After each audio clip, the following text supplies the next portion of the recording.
Eksena at walang humpay na katatawanan ang dala ng mga manlalarong miyembro ng LGBTQ sa ginanap na exhibition game sa Santo Domingo, Albay, kaugnay ng pagdiriwang ng kapistahan ng nasabing bayan.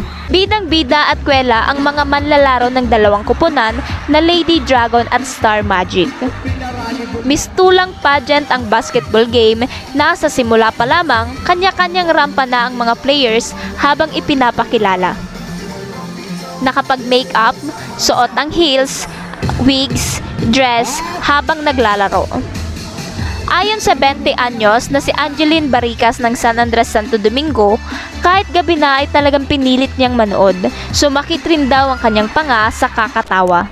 Makaugmahon po siya, tapos at the same time po, magayon po na take tawan ki chance ni Mayor kang munisipyo mi na magkaigwang basketball para sa LGBTQ. Tapos makulugon po sa pangangakaulong. Walang humpay na kwela habang naglalaro ang dalawang kupunan. Isa si Princess May Nacor sa players ng Star Magic. Nahirapan man daw siyang makascore, masayang-masaya siya na nakapagbigay kasiyahan sa mga manonood. Kapag intro ako digde, very makaugmahon ta maski sa mga arog ning gender is tigtatawan ki oportunidad na makapagkawat bakulan sa lalaki, bakulan sa babae, kundi sa LGBT. Sa pakawat na ini makaugma ta bakulang kami ang nag-uugma sa kawat, kundi bilog na Domingueño sa nag-uugma sa arog kay ning pakawat.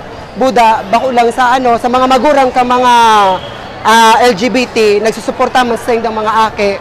Makaugma man ito ta maski arog kani tigsusuportahan kami kang samuya mga magurang. Ang LGBTQ exhibition ay taon-taon nang ginagawa at inaabangan ng mga residente tuwing kapistahan. Ini pong annually na tigigibong LGBT night for our LGBT community.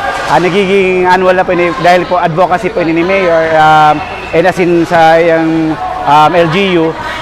Ini po ang pagtaong importansya sa inda na importanteng component po sa inda kang community. Big part po sa inda kang community. Naging maingay ngunit masaya ang takbo ng laro. Natapos ang laban sa score na 36-4 kung saan nanalo ang Team Lady Dragon. Ni Fatiri de la Cruz para sa Bicol.ph.